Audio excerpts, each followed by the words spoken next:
আমন্ত্রণ জানাচ্ছি প্রিয় দর্শক মানচিত্রের নিয়মিত আয়োজন কথোপকথনে। নমস্কার, আমি তরুণ ঘোষ। দর্শক, আপনাদের জ্ঞাতার্থে জানিয়ে রাখি যে গতকালকে এখন বর্তমান সরকারের যিনি পররাষ্ট্রমন্ত্রী খলিলুর রহমান, তিনি আমাদের বিদেশমন্ত্রী ডক্টর এস জয়শঙ্করকে ফোন করেছিলেন তার এই 27 তারিখ ভারতে আসার বিষয়ে। তা বিভিন্ন কথাবার্তার মধ্যে একটা কথা খুব একেবারে ডটেড লাইন বলে দেওয়া হয়েছে যে ভারতের সঙ্গে যে চুক্তিটা হয়েছিল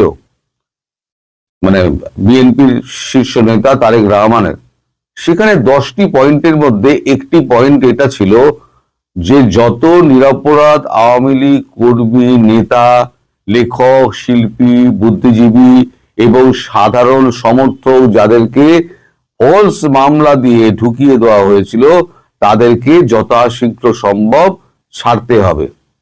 এটা আমি আগের ভিডিওতে কিন্তু বলেছিলাম, আপনাদের স্মরণে আছে কিনা আমি জানি না। তো আর 12 তারিখে ইলেকশন হয়েছে, গতকালকে হচ্ছে 24 তারিখ।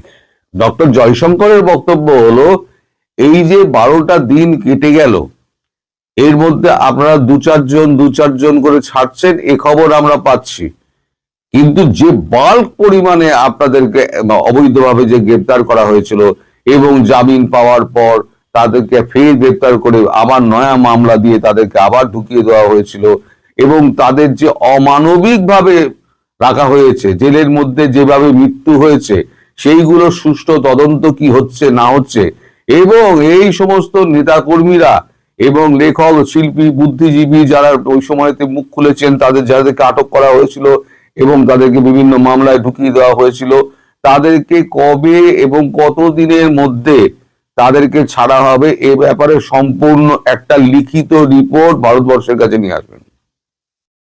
একদম ইন ডটেড লাইন বলে দেওয়া হয়েছে। ফলে এই যে জয়শঙ্করজি ওনাকে বলে দিয়েছেন না, এটা বলে দেওয়াটা হচ্ছে রেড সিগন্যাল, যে চুক্তি হয়েছিল সেই চুক্তি অনুযায়ী না চললে তাহলে কিন্তু ভারতবর্ষ শান্তিতে বসতে দেবে না। অনেকগুলো চুক্তি আছে, তার মধ্যে যেটা মেইন চুক্তি, যেটা একটা অংশ যেটা আছে 10টার মধ্যে একটা, সেটা হচ্ছে এইটা। এখন আওয়ামী লীগের দিকে দিকে আস্তে আস্তে ছাড়া পাচ্ছে, এটা ঘটনা, কিন্তু যেভাবে আর কি তুলে নেওয়া হয়েছিল নানান মামলা দিয়ে, ঘরদোর পুড়িয়ে দেওয়া হয়েছিল, তাদের কোনো বিচার হয়নি। আজকে তো 12 দিন কেটে গেছে। সরকারে বসলে একটু সময় লাগে, এটা ঠিক এটা ঠিক, কিন্তু এই যে 12 দিন গেল, তার মধ্যে কি আইন বিভাগের যারা মন্ত্রিত্বের দায়িত্ব পেয়েছেন সেদিনই দায়িত্ব পেয়েছেন, তারপর দিন যদি যুদ্ধভিত্তিক পরিস্থিতিতে তারা যদি কাজে লাগতেন, কতগুলো মামলা দেওয়া হয়েছে, জামিনযোগ্য মামলা, জামিন অযোগ্য মামলা, দুটোকে আলাদা করতে কতক্ষণ সময় লাগে, কে ক্রিমিনাল নয়, কে কাকে নিরাপরাধ মানুষকে ডবল করে ঢুকিয়ে দেওয়া হয়েছে, কারা কারা মারা গিয়েছেন বিনা চিকিৎসায়, কাদের ওপরে অত্যাচার করা হচ্ছে, কাদের ভয় দেখিয়ে তাদেরকে বাড়ি ঘর ছাড়া করে দেওয়া হয়েছে, এই সমস্ত গুলো আপনার করতে কত সময় লাগতে পারে। অ্যাটলিস্ট আইনের ব্যাপার যেটা আছে সেটা তো খাতায় পত্রে লেখা আছে, যে খাতায় পত্রে যেটা লেখা আছে সেটা সমাধান করতে কত সময় লাগে।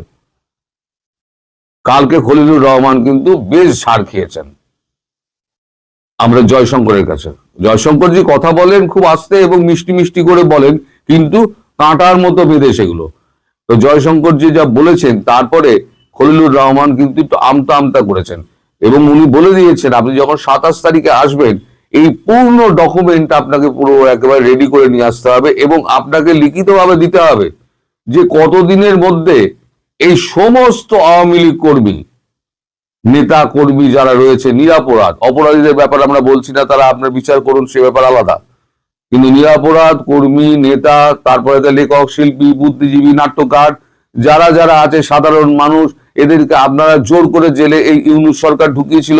আপনারা বলেছিলেন এসে 7 দিনের মধ্যে আপনারা ব্যবস্থা করে নেবেন, আজকে 12 দিন হয়ে গেছে, 12 দিনের মধ্যে আপনারা একচুল ব্যবস্থা করেনি, 10 জনকে ছাড়ছেন, এখানে 10 জন, ওখানে 20 জন ধরেছেন, তো 10,000-এর ওপরে, 10-15 হাজারের ওপরে। সেখানে যদি 10টাকে ছাড়েন তাহলে শতাংশ হিসেবে কোথায় আসে? এই নিয়ে ব্যাপক তোপ হয়েছে গতকালকে। এই তোপ হওয়ার পর এখন বিএনপির কিন্তু একটু টনক নড়বে, অন্তত বিচার বিভাগে একটুখানি টনক নড়বে। এবং যদি মানে মানে পরিকল্পনাটা কি, পরিকল্পনা তাদেরকে ছাড়া হবে না ছাড়া হবে, সেটা যদি লিখিত ফরম্যাটে সন্তোষজনক উত্তর হিসেবে ভারতের কাছে না পৌঁছায়, তাহলে কিন্তু এই সরকারের কপালে কিন্তু দুঃখ আছে। কারণ এটার শর্ত নাম্বার 2 ছিল। শর্ত নাম্বার 1 ছিল যে এই যে ট্রাইব্যুনালে শেখ হাসিনার যে সমস্ত বিচার কার্য হয়েছে, তাকে তার প্রতি যে আইনি ওই কি বলে বেআইনি আপনার ফাঁসির আদেশ হয়েছে, শাস্তির ব্যবস্থা হয়েছে, হ্যাঁ সেই সমস্ত ওইটাকে আগে ব্যবস্থা করতে হবে, মামলাটা তুলতে হবে। 2 নম্বরে ছিল আওয়ামী লীগ কর্মীদের এ করে ছেড়ে দেওয়ার ব্যাপারটা। দুটোর কোনোটাই কিন্তু এখনো পর্যন্ত কাজ এগোয়নি। কি হয়েছে না, তাজুলকে শুধুমাত্র সরিয়ে দেওয়া হয়েছে, তাকে এখনো অ্যারেস্টও করা হয়নি। তার মানে ভারতের কাছে কি বার্তা যাচ্ছে? ভারতের মাথায় হাত বুলিয়ে কাজ ছাড়া। ভারত কিন্তু সেই দেশ নয় যে ভারতকে মাথার উপরে হাত বুলিয়ে আমি কোনো রকমে আমি সে কাজ ছেড়ে দিলাম, সেরকম নয়।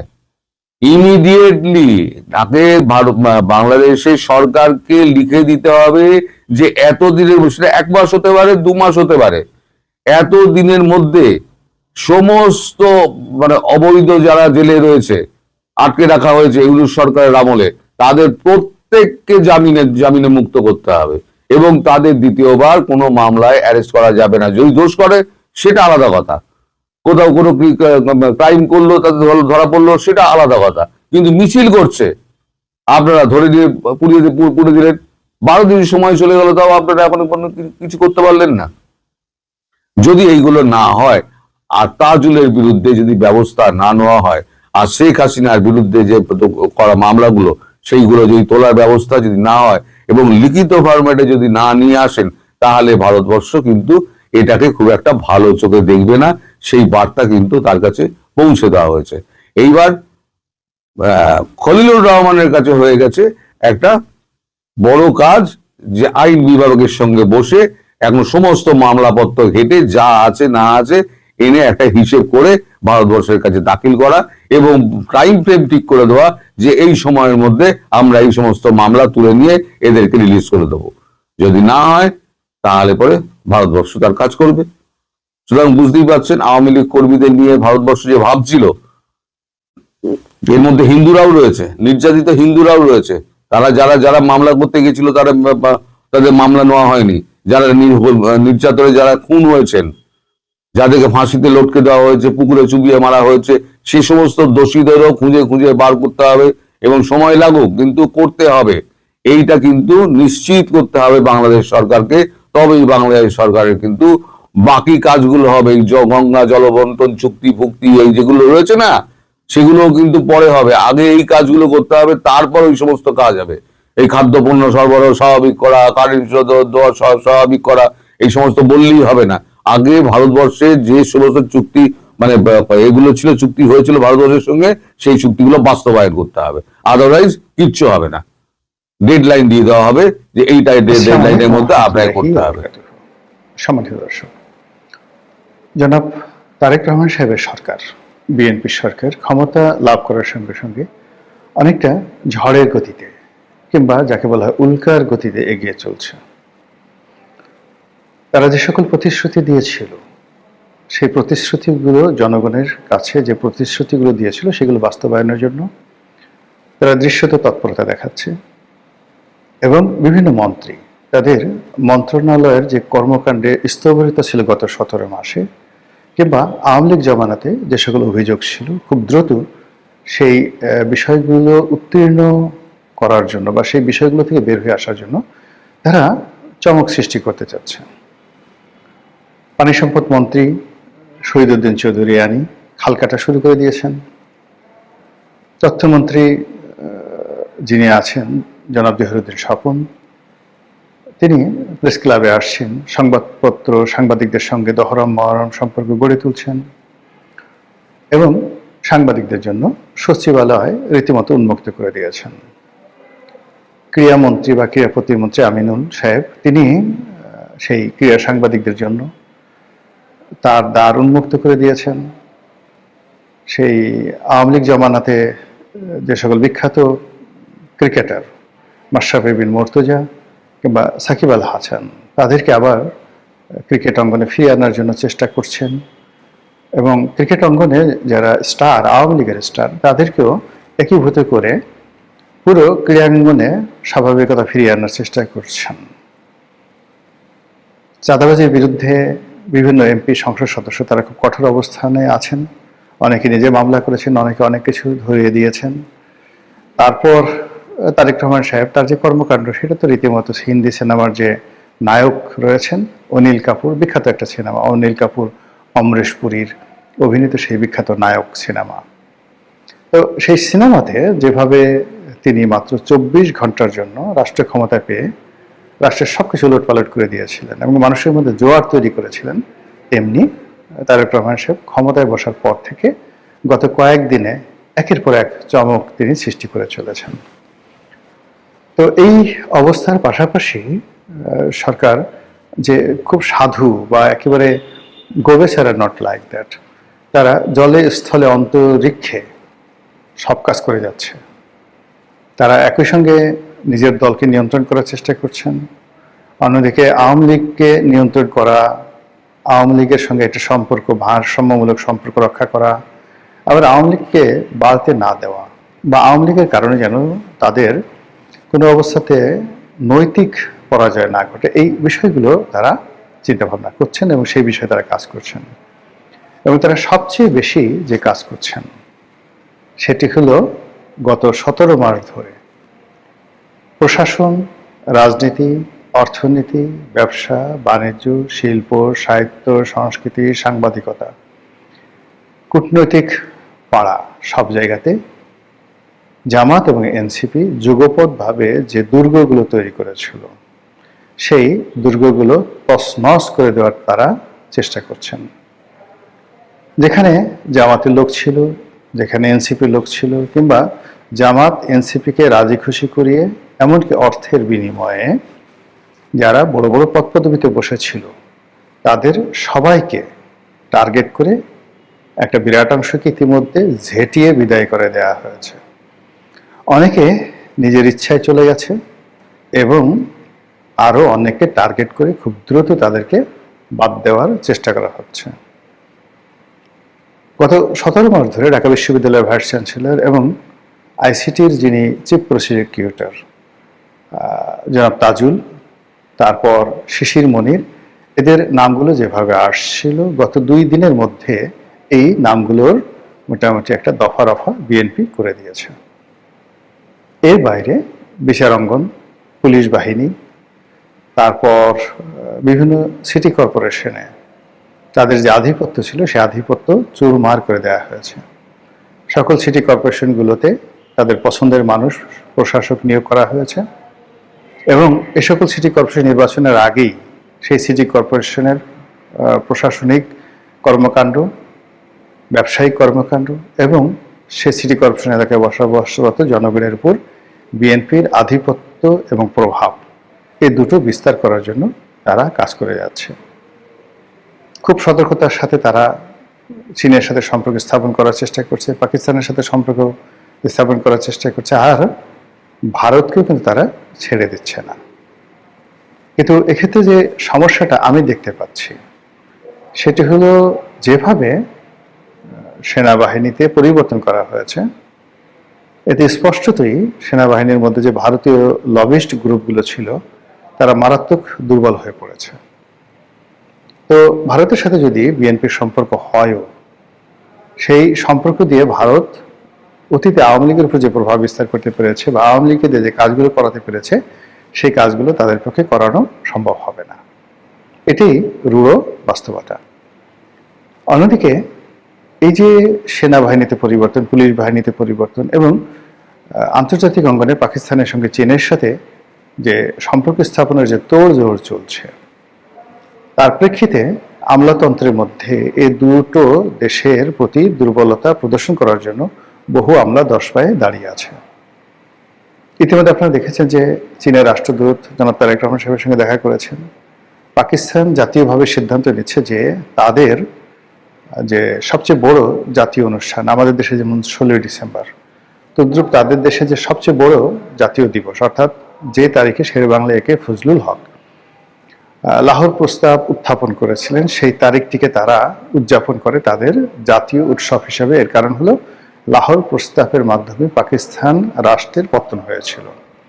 তো এই দিবসটি উদযাপন করা হয় জাতীয়ভাবে, সামরিকভাবে এবং নানা যাকে বলা হয় পাবলিক অ্যান্ড প্রাইভেট যে এন্টারপ্রেনার যারা রয়েছেন তাদের উদ্যোগে। পুরো পাকিস্তানের এটিকে নওরোজ হিসাবে, মানে নববর্ষের যে একটা আনন্দ, আমাদের পহেলা বৈশাখের যে একটা সার্বজনীন আনন্দ, এরকম রাষ্ট্রীয় আনন্দ হিসাবে সেই দিবসটিকে পালন করা হয়। এবং আশ্চর্যের ব্যাপার হলো এবারে এই দিবসটিতে উজিরে আজম যিনি রয়েছেন পাকিস্তানের, তিনি সেনাপ্রধান যিনি রয়েছেন, তিনি রাজনৈতিক দলগুলো সবাই ঐক্যবদ্ধভাবে আমাদের উজিরে আজম জনাব তারেক রহমান সাহেবকে সেখানে আমন্ত্রণ জানানোর জন্য মোটামুটি নীতিগত সিদ্ধান্ত নিয়েছেন। তাই যদি হয় সেটা আমাদের জন্য একদিকে ভালো, যে এই লবির মাধ্যমে আমরা চীনের সাথে ভালো সম্পর্ক স্থাপন করতে পারবো, আর সৌদি আরব, পাকিস্তান, আমেরিকার সঙ্গে একটা বলয় গড়ে উঠবে। ভারত রাগ হবে কিন্তু কিছু করতে পারবে না। এখন তারেক রহমান সাহেব যাবেন কি যাবেন না, বা এই আমন্ত্রণ যদি আবার গ্রহণ না করেন, সেটাও কিন্তু তার জন্য ঝামেলা হয়ে যাবে। তো সব মিলিয়ে বঙ্গবন্ধু একবার কিন্তু এরকম বিপদে পড়েছিলেন। যখন ওআইসির সম্মেলন শুরু হলো স্বাধীনতার পর, বঙ্গবন্ধু চাইলেন যে তিনি সেখানে যাবেন, ভারত বলল যে না, তুমি যেতে পারবে না। এটা বঙ্গবন্ধুর জন্য খুব অসম্মানজনক ছিল। তো তিনি সঙ্গে সঙ্গে জুলফিকার আলী ভুট্টোকে বললেন যে ভুট্টোকে তিনি তুমি করে বলতেন, তো ভুট্টো তুমি আমাকে স্বীকৃতি দাও, তাড়াতাড়ি আমি পাকিস্তান আসবো। That was the relationship of a leader.